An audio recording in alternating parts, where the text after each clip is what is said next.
आज एक नए कोट के साथ मैं कर रही हूँ। If you want to move mountain tomorrow.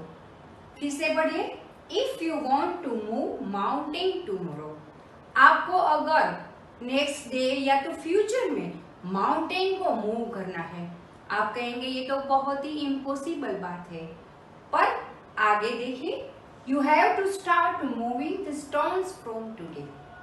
अगर आपको फ्यूचर में माउंटेन को मूव करना है, यानी कि किसी इम्पॉसिबल टास्क को पॉसिबल करना है, कोई ऐसा काम जो लगे कि मुमकिन है ही नहीं आपको करना है, तो आपको 2 स्टेप्स लेने हैं। Start moving the stones. छोटे छोटे स्टोन्स को आप मूव करना स्टार्ट करें। कब से? फ्रॉम टुडे, आज से ही। मतलब आपको जो भी काम फ्यूचर में करना है उसके रिलेटेड छोटी छोटी कोशिशें आज से ही आपको स्टार्ट करनी होगी, तभी जाकर फ्यूचर में आप कोई बड़ा काम, कोई इनोवेटिव, कोई इम्पॉसिबल टास्क कंप्लीट कर पाएंगे। 11th कॉमर्स के सारे सब्जेक्ट के काफी सारे वीडियोस हमारी चैनल पर अवेलेबल है। आज से फिर हम शुरू कर रहे हैं बिजनेस स्टडीज, जिसमें आज का टॉपिक है पब्लिक सेक्टर, उसका मीनिंग और उसके फीचर्स। देखते हैं public sector. Enterprises that are managed and owned partly or wholly by the central or state or both governments come under public sector. जो भी एंटरप्राइजेस सेंट्रल, स्टेट या दोनों के साथ में ओन्ड एंड मैनेज्ड होता है, मतलब कि वो एंटरप्राइजेस की मालिकी और उसका मैनेजमेंट या तो सेंट्रल गवर्नमेंट करती है, या तो स्टेट गवर्नमेंट करती है, या तो दोनों मिलके करते हैं। ये सभी एंटरप्राइजेस पब्लिक सेक्टर के अंडर में आती है। Includes public goods and governmental services such as military, infrastructure, law enforcement, water supply, energy. मतलब यहाँ पे पब्लिक गुड्स के साथ साथ गवर्नमेंटल सर्विसेज भी इंक्लूड होती है, जैसे कि हमारी मिलिट्री होती है, हमारे देश का इंफ्रास्ट्रक्चर यानी कि ट्रांसपोर्टेशन, कम्युनिकेशन जैसी कई ऐसी एसेंशियल सर्विसेज होती है जिसके बिना कोई भी इकोनॉमिक एक्टिविटी कंटिन्यू हो ही नहीं सकती। ऐसी सारी सर्विसेज, इंफ्रास्ट्रक्चर, लॉ इन्फोर्समेंट, हमारी जुडिशरी सिस्टम, हमारा पुलिस, मतलब हमारे कायदा की व्यवस्था, लॉ की जो कोई भी सिस्टम है वो, वाटर सप्लाई, सारे देश में पानी की जो सप्लाई होती है वो, एनर्जी यानी कि ऑयल, गैस, इलेक्ट्रिसिटी, इन सभी सर्विसेज के जो एंटरप्राइजेस होते हैं वो पब्लिक सेक्टर में आते हैं। अब पब्लिक सेक्टर के की फीचर से हम इस कंसेप्ट को अच्छी तरह से समझते हैं। Operating and financial framework setup by legislation.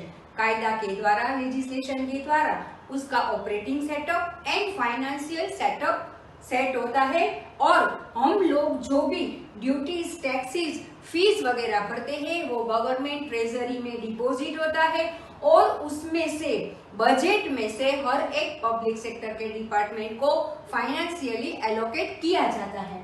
Main aim public welfare and service.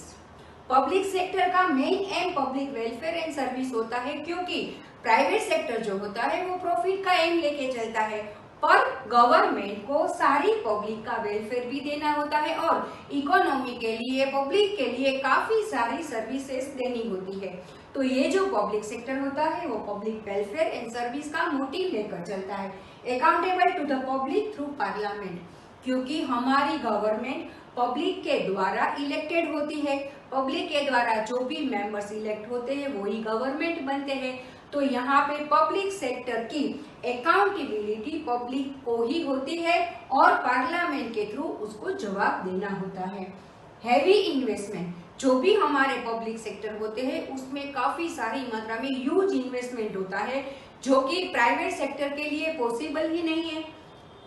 Long gestation period, जो भी हम अलग अलग देख रहे हैं, हम मिलिट्री, इंफ्रास्ट्रक्चर, ये सब हम जो पब्लिक सेक्टर की एंटरप्राइजेस देख रहे हैं उसमें लॉन्ग गेस्टेशन पीरियड होता है, यानी कि जब से इन्वेस्टमेंट किया तब से वो प्रोजेक्ट चालू होने में काफी सारा वक्त लगता है, वो प्रोजेक्ट को मनी अर्न करने में काफी सारा टाइम लगता है, जिसे गेस्टेशन पीरियड कहते हैं और यहाँ पे वो पीरियड बहुत ही लॉन्ग होता है। Follow government rules and regulation, क्योंकि ये गवर्नमेंट की कंपनियां हैं, गवर्नमेंट का सेटअप है, इसीलिए सभी रूल्स एंड रेगुलेशन गवर्नमेंट का ही यहाँ पे फॉलो होता है।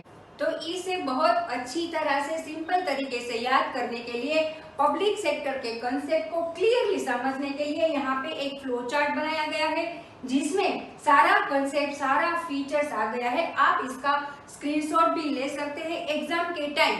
ये फ्लो चार्ट आपके लिए काफी हेल्पफुल रहेगा।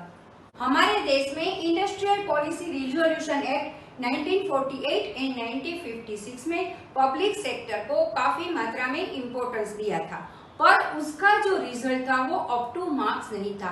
तब 1991 में हमारी गवर्नमेंट ने न्यू इकोनॉमिक पॉलिसी को इंट्रोड्यूस किया, जिसमें पब्लिक सेक्टर की पॉलिसी में काफी बदलाव आया।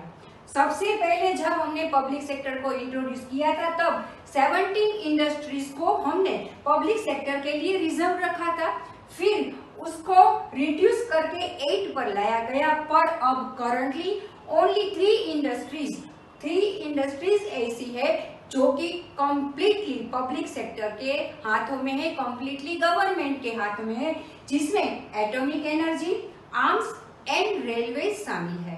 पब्लिक सेक्टर के बारे में हमने बेसिक इंफॉर्मेशन, उसके कंसेप्ट को, उसके की फीचर्स को आज इस वीडियो में क्लियर किया। अगले हमारे वीडियो में हम डिस्कस करेंगे इम्पोर्टेंस ऑफ पब्लिक सेक्टर।